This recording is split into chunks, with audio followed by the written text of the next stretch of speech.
Good morning student. त्रिकोणमिति की नई class में आपका स्वागत है। आज हम एक नए टॉपिक के बारे में डिस्कस करेंगे। तो उसके बारे में डिस्कस करने से पहले जो नए स्टूडेंट जुड़े हैं वो चैनल को सब्सक्राइब करें और बेल आइकन को दबाना ना भूलें। हमारे पुराने वीडियो देखने के लिए डिस्क्रिप्शन बॉक्स में दिए हुए लिंक से जाकर ट्रिग्नोमेट्री से रिलेटेड जो अब तक के वीडियो आए हैं उन्हें देख सकते हैं। आज हम चर्चा करेंगे त्रिकोणमितीय अनुपातों के बारे में। ये टॉपिक 9th में भी है और 10th में भी है। तो 9, 10 दोनों क्लासों के साथ साथ जो कंपटीशन एग्जाम होते हैं उनमें भी इससे रिलेटेड क्वेश्चन पूछे जाते हैं। तो आज हम इसके बारे में ही देखते हैं। त्रिकोणमितीय अनुपात हमेशा समकोण त्रिभुज से संबंधित होते हैं। तो समकोण त्रिभुज किसे कहते हैं, अब तक हम पढ़ चुके हैं छोटी क्लासों में कि ऐसा त्रिभुज जिसमें एक कोण 90 डिग्री हो उसको हम समकोण त्रिभुज कहते हैं। और सभी त्रिकोणमितीय अनुपात समकोण त्रिभुज से ही संबंधित होते हैं।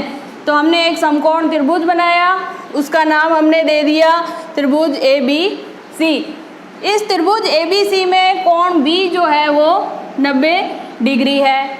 अब हम देखते हैं कि जो 90 डिग्री का 90 डिग्री कोण के सामने की जो भुजा होती है वो कहलाती है कर्ण।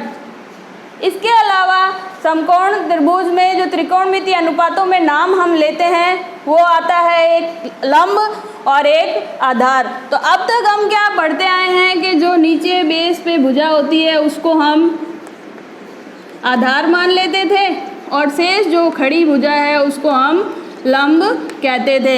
यहाँ अब तक का ये हमारा अंदाज़ा सही था, लेकिन अब जैसे जैसे हम बड़ी क्लासों में जाते हैं तो हमेशा ये डायग्राम हमारे सामने इस तरीके का नहीं रहेगा। अब मान लो यही समकोण त्रिभुज हमने इस तरीके से बना लिया, इसमें ये 90 डिग्री है तो इसके सामने की भुजा हमने कर्ण मान ली।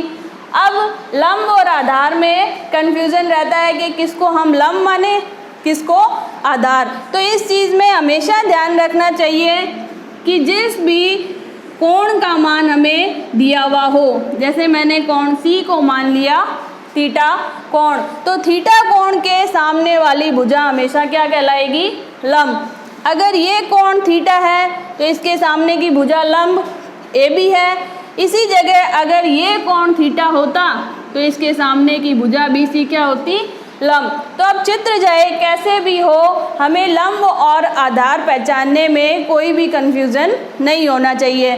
जैसे हम इस चित्र को लें तो इस चित्र में हम इसको नाम दे देते हैं ABC। एक समकोण त्रिभुज है, इसमें मान लो मैंने इसको थीटा कोण ले लिया। तो अब हमें इसमें सबसे पहले क्या सीखना है, आधार, कर्ण और लंब को पहचानना। तो 90 डिग्री के सामने की भुजा कर्ण, फिर मैंने बताया था कि थीटा जो कोण है उसके सामने की भुजा क्या कहलाएगी, लंब। तो ये हमारी भुजा AB क्या कहलाई, लंब। इसके अलावा जो भुजा है वो हो जाएगी आधार। तो इन्हीं के आधार पर हम त्रिकोणमितीय जो 6 अनुपात हैं उनके मान ज्ञात करेंगे। तो 6 त्रिकोणमितीय जो अनुपात हैं वो है sine theta, cos theta, tan theta, cot theta, sec theta और कोसेक थीटा। तो साइन थीटा क्या होता है, लंब बटे कर्ण, जिसको हम शॉर्ट फॉर्म में L/K लिखते हैं। क्यों लिखते हैं, कर्ण का हमने हिंदी में K ले लिया, लंब का L और आधार का A। तो इन 6 त्रिकोणमितीय अनुपातों को शॉर्ट में याद रखने के लिए हम एक फॉर्मूला लेते हैं, लाल बटे कक्का। लाल बटे कक्का का कैसे उपयोग होगा तो इसको थोड़ा सा हम एक्सप्लेन कर लेते हैं कि हमने लिखा, अब पहला मान है हमारा लंब बटे कर्ण। तो ये लंब बटे कर्ण किसका मान आ गया, साइन थीटा का। तो हमने साइन थीटा का मान लिखा लंब बटे कर्ण। फिर हमने देखा आधार बटे कर्ण। आधार बटे कर्ण किसका मान आ रहा है, कॉस थीटा का। कॉस के बाद होता है फॉर्मूला हमारा tan का, tan थीटा। इसी तरीके से ये हम रो चल रहे हैं इस लाइन में आगे की ओर। तो हमने इस तरफ चले हम, तो हमने ये एरो का निशान लगा दिया। अब नीचे के मान इसको कैसे यूज लेंगे हम, तो एक बार फिर से देख लेते हैं कि आधार बटे लंब, क्योंकि tan का उल्टा क्या होता था, tan का व्युत्क्रम होता था cot, तो यहाँ tan इसका व्युत्क्रम हम इस जगह लिख देंगे cot थीटा। फिर cot के बाद cos का उल्टा क्या होता था, sec थीटा। साइन का उल्टा क्या होता था, cosec थीटा। तो इस तरीके से हमने ये मान लिखे थे। अब इनको कैसे प्रयोग करेंगे, इस लाल बटा कक्का के फॉर्मूले से। तो इसमें हम इस तरफ बढ़े हैं इस दिशा में, तो हमने ये इधर एरो का निशान लगा दिया कि जब हम इस तरफ बढ़ेंगे तो इन अनुपातों को यूँ लेंगे, साइन लंब बटे कर्ण, कॉस आधार बटे कर्ण, tan लंब बटे आधार। ऐसे ही कॉट का मान तो आधार बटे लंब। जैसे हमने अब साइन का लिख दिया, कोसेक का लिखना है। साइन का यहाँ से हमने पढ़ा था, कोसेक का क्या पढ़ेंगे यहाँ से, कर्ण बटे लंब। ऐसे ही कॉस का फॉर्मूला, इस फॉर्मूले से कैसे याद करेंगे, लाल बटे कक्का से, कि कॉस आधार बटे कर्ण, तो हमने यहाँ लिख दिया आधार बटे कर्ण। और ऐसे ही सेक का क्या लिखेंगे, इसको इस तरीके से पढ़ेंगे, कर्ण बटे आधार, कर्ण बटे आधार। tan थीटा ऊपर से नीचे की ओर पढ़ना है, लंब बटे आधार। और cot थीटा क्या होगा, यहाँ से ऊपर की तरफ पढ़ेंगे, आधार बटे लंब। तो इस तरीके से हमने एक डायग्राम और एक फॉर्मूले लाल बटे कक्का से ये 6 त्रिकोणमितीय अनुपात याद कर लिए। त्रिकोणमितीय अनुपातों में समकोण त्रिभुज का उपयोग हम पाइथागोरस प्रमेय के लिए भी करते हैं, जिससे हमारे पास जो क्वेश्चन आएंगे, हमारे पास त्रिभुज की 2 भुजाओं के मान ज्ञात होंगे और हमें तीसरी भुजा का मान ज्ञात करके अन्य त्रिकोणमितीय अनुपातों के मान ज्ञात करने हैं। तो इसके लिए हम क्या करेंगे कि पाइथागोरस प्रमेय का उपयोग करेंगे। तो पाइथागोरस प्रमेय क्या होती है कि किसी भी समकोण त्रिभुज के कर्ण का वर्ग शेष 2 भुजाओं के वर्गों के योग के बराबर होता है। तो कर्ण स्क्वायर बराबर आधार का स्क्वायर प्लस लंब का स्क्वायर। तो इसका उपयोग कैसे होगा, जैसे कि मान लो हमारे पास कोई 2 भुजाओं के मान दे दिए, मान लो हमारे पास लंब का मान दे दिया 3, कर्ण का मान दे दिया 5 और हमारे पास आधार का मान नहीं है। तो हमें सबसे पहले क्या करना होगा, आधार का मान ज्ञात करना है। तो आधार का मान ज्ञात करने के लिए इस पाइथागोरस प्रमेय में हमें ये जो मान दे रखे हैं वो मान हमें रखने हैं। कर्ण का मान 5 दे रखा है, तो हमने 5 का वर्ग किया। आधार का मान हमें ज्ञात करना है और लंब का मान दे रखा है 3। अब हम क्या करेंगे, वर्ग दे रखा है 5 का वर्ग होता है 25, आधार का वर्ग सेम लिख दिया, 3 का वर्ग होता है 9। अब हमें जब आधार का मान ज्ञात करना है तो इसके साथ जो भी चीज़ है उसको इधर भेज देंगे। तो हमारे पास क्या है, 9 के आधार के पास 9 और वो किस में, प्लस में, तो पक्षांतरण करेगा तो आ जाएगा माइनस में। 25 में से 9 घटाएंगे, आधार स्क्वायर शेष रह गया। आधार स्क्वायर का हम मान ज्ञात करेंगे, आधार स्क्वायर बराबर 25 माइनस 9, 25 में से 9 गए, शेष बचे 16। ये मान आया आधार का स्क्वायर। हमें मान ज्ञात करना है सिर्फ आधार का, तो स्क्वायर का पक्षांतरण होगा तो स्क्वायर किस में बदल जाएगी, अंडर रूट में। तो 16 का अंडर रूट कितना हुआ, 4।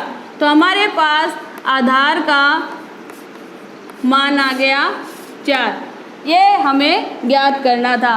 अब इस मान से हमने ये 4 मान ज्ञात कर लिया। अब हमें कहे, ये 9th में क्वेश्चन भी है त्रिकोणमितीय प्रश्नावली में, कि इस त्रिभुज से संबंधित सभी त्रिकोणमितीय अनुपात ज्ञात करें। तो हमें मान तो सिर्फ 2 के दिए थे, लंब के और कर्ण के। तो हमने सबसे पहले पाइथागोरस प्रमेय लगा के क्या निकाला, आधार का मान। और अब हमें क्या करने हैं, सभी त्रिकोणमितीय अनुपात ज्ञात करने हैं। जैसे हमने साइन का मान निकाला, अब हमारे पास फॉर्मूला क्या है, लाल बटे कक्का। अब इसका कैसे उपयोग होगा, साइन होता है पहला वाला अनुपात लंब बटे कर्ण, और चित्र को देखो, लंब कितना है 3 है हमारे पास, कर्ण कितना है हमारे पास 5, तो 3 बटे 5 आ गया पहले त्रिकोणमितीय अनुपात साइन थीटा का मान। अब हमें निकालना है कॉस थीटा का, कॉस थीटा इससे आधार बटे कर्ण, तो आधार बटे कर्ण। तो आधार हमने अभी इससे मान निकाला था, कितना आया 4, और कर्ण कितना है 5। इसी तरीके से सभी त्रिकोणमितीय अनुपात हम ज्ञात करेंगे। जैसे tan का मान लंब बटे आधार, लंब है हमारा 3, आधार है 4, 3 बटे 4। अब हम बिना इसका उपयोग करके भी सिर्फ इन 3 त्रिकोणमितीय अनुपात का व्युत्क्रम करेंगे, तो शेष 3 त्रिकोणमितीय अनुपात हमारे पास ज्ञात हो जाएंगे। जैसे tan का व्युत्क्रम cot, तो इस मान का उल्टा मान हो जाएगा। फिर cos का व्युत्क्रम होता है sec का, तो इस मान का उल्टा हो जाएगा। और sin का व्युत्क्रम होता है cosec थीटा, cosec sin का जो मान आया 3 बटे 5, तो ये मान आ जाएगा 5 बटे 3। तो इस तरीके से हमने 6 के 6 त्रिकोणमितीय अनुपात ज्ञात कर लिए सिर्फ एक डायग्राम से। अब हम इस टॉपिक से रिलेटेड जो लास्ट ईयर एग्जाम में क्वेश्चन आए हैं उससे संबंधित क्वेश्चन सॉल्व करते हैं कि इस टॉपिक से रिलेटेड किस तरह के बोर्ड के एग्जाम में क्वेश्चन आ सकते हैं। 2013 के सप्लीमेंट्री एग्जाम में ये क्वेश्चन आया हुआ है, तो इसको हम देखते हैं कि ये क्या है कि साइन a बराबर 3/5 हो तो कॉस a और कॉसेक a का मान हमें ज्ञात करना है। अब हम क्या है कि यहाँ थीटा का मान a फिक्स कर रखा है, अब हम अपनी मर्जी से किसी को भी थीटा नहीं मान सकते। तो अब जब भी हम समकोण त्रिभुज बनाएंगे, मान लो हमने ये एक समकोण त्रिभुज का डायग्राम बना लिया, तो हम अपनी मर्जी से इसको ABC नाम नहीं दे सकते। क्यों नहीं दे सकते? क्योंकि पर्सन में फिक्स कर रखा है कि थीटा जो है वो A है। तो हमने यहाँ मान लो 90 डिग्री बनाया, तो इसके अलावा किसी को भी या तो A इसको थीटा इसको बनाएंगे तो इसको A मान देंगे, और इसको अगर हमने थीटा माना तो इसको कोण A मान देंगे, A, B और C। अब इसका कैसे यूज़ होगा वो देखते हैं। सबसे पहले इसने दिया है साइन A बराबर 3/5, इसका यूज़ इसी लाल बटे कक्का वाले फॉर्मूले से करेंगे कि कैसे हम इसका यूज़ करें। तो साइन था लंब बटे कर्ण, तो लंब के सामने हमारे क्या दे रखा है मान 3, तो हम डायग्राम में थीटा, मैंने कहा था कि थीटा के सामने वाली भुजा लंब होगी, और प्रश्नानुसार इसका मान दे रखा है 3। फिर कर्ण के सामने दे रखा है 5, तो हमारे पास कर्ण का मान आ गया 5। अब हमारे पास शेष रह गया, क्या शेष रह गया? आधार। तो हमें सबसे पहले आधार का मान ज्ञात करना है पाइथागोरस प्रमेय से। तो पाइथागोरस प्रमेय हमने लगाई, कर्ण स्क्वायर बराबर लंब स्क्वायर प्लस आधार स्क्वायर। कर्ण है हमारा 5, लंब 3 और आधार हमें ज्ञात करना है।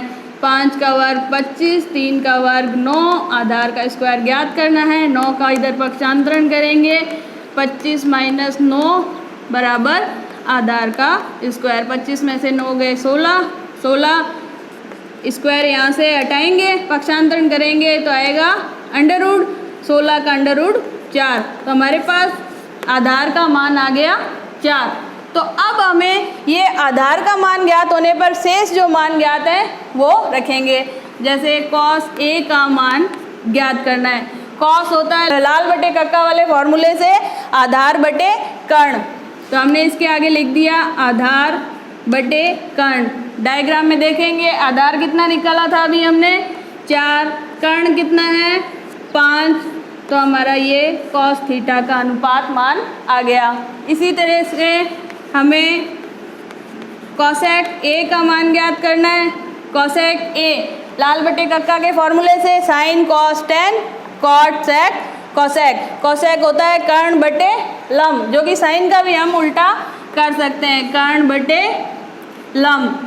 तो कर्ण कितना है डायग्राम से देखो 5 और लंब कितना है 3, तो 5 बटे 3। तो ये दो अनुपात इस प्रश्न में पूछे थे जो हम इस लाल बटे कक्का के फॉर्मूले से हमने मान ज्ञात किए हैं।